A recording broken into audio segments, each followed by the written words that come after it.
Hi, this is Sean from FortisFitness.ca with a quick overview of the belt squat. So here we have our belt squat platform. It's 2 feet high, very, very heavy duty. We had this thing custom made. Got our plate holder. Got a chain and heavy duty connectors. And finally we have our Spud belt squat belt, which is incidentally very comfortable. So what this exercise is going to do is completely remove the back or the upper body from the squat. There's a huge emphasis on the legs, and obviously for that reason, the removal of the upper body, it's great if you have an injury, a lower back injury or a shoulder injury, but you still want to do a squat movement.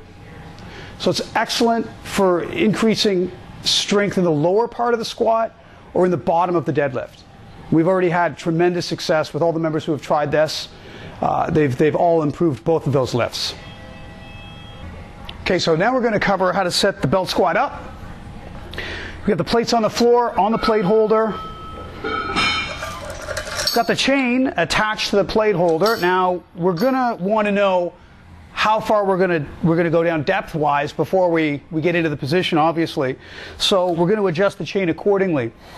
We like to go above parallel in the starting position, basically the starting position of a deadlift, at parallel, but most of the work we do with this thing is below parallel, and that's going to build explosive power out of the hole in a squat and give you a ton of power also at the start of a deadlift because of the lack of leverage in that position. So building strength in that low, tough position is amazing, especially from a dead start. So I've already got this chain adjusted. I'm going to be just a little below parallel. I'm attaching one side of the belt to the chain and the holder. This clasp. I'm going to get up onto the platform. Really important to make sure your stance is dead center, midfoot. The plate holder is exactly midfoot. You can take a wide stance, you can take a tighter stance, you can go sumo if you like.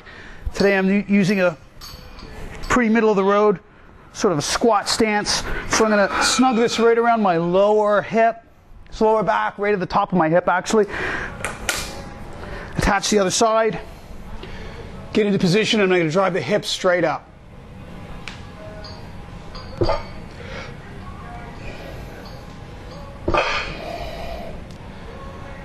So we definitely want to drive the hips directly up. There is no hip extension with this. There is no movement of the back, so as soon as my head and my chest start to move and change the angle of my back, what happens is invariably the weight swings back and it drives you back, which is pretty much always what happens for folks who are first trying this until they get that movement pattern down and the idea of raising the hips up. To get out of the thing, you just go back down in the starting position, a little bit of slack, unhook it, and you're good. And now we'll have Jamie demonstrate this lift from the side angle so you can see the movement directly up and down. Jamie's going to demonstrate the belt squat, but before we do that, I'm just going to quickly go over a method we use to teach this lift to establish the direct drive up with the hips. We also use this when we're teaching the deadlift from the start of the lift directly up, again to establish hip drive. So we put a weight on our lower back, the direction just to move the weight, drive it straight up. Again, establishing hip drive up versus hip extension. Thank you, Jamie. Perfect. Now she's going to demonstrate the belt squat. Again, really low on the back, right on the hips, as low as possible. There you go. And she's driving the weight directly up. Notice her back angle is not changing. Her head and chest are not moving up. Therefore, the weight's not going to swing back. That's part of the reason we often do this position, this platform, and do this lift in front of the wall. So if people do fall back when they're learning the lift, it's a little safer. That was perfect. Thank you, Jamie. Just a couple of final words on this lift.